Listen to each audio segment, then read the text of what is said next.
এটা 2 নাম্বার কথা কোনটা জানেন? যখন প্রথম আন্দোলন আপনারা দেখেন রিটার্ন করে আইব ব্যাগ দিলে, তখন বলছিল কি জানেন যে অনেকে প্রশ্ন করছিল এম্বাসির লোকেরে যে তারা তো মনে করেন দেখাইতে পারতো না, কারণ আমরা অরিজিনাল কাগজ জমা দিছি। তারাই মনে করেন ইচ্ছে করে আমাদের ছেলে কাগজগুলো ঘুরাইতে আছে, কারণ আমরা এমন কথা শুনছি যে 1 মাস পরে যে অ্যাপার্টমেন্ট আর নুলস্থটা জমা নেয়, যাচাই করে অরিজিনাল হইলে এটা বলে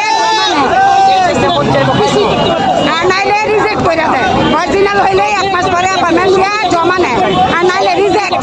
আমার ছেলে 2023 সালে চট্টগ্রাম বিএফএসে নুলস্থা এবং পাসপোর্ট আমরা ভিআইপি ভাবে 20,000 টাকা ফি দিয়া জমা দিচ্ছি। আজ 1.5 বছর হয়েছে, 2023 সালে ডিসেম্বরে জমা দিতে। এখন আমরা তারা আমাদের দিশা দিবে ভাই, কোনো রিজেক্ট নাই। মানুষ এতদিন অপেক্ষা করার পরে কোনো রিজেক্ট নাই, শুধু ভিসা আর ভিসা, কোনো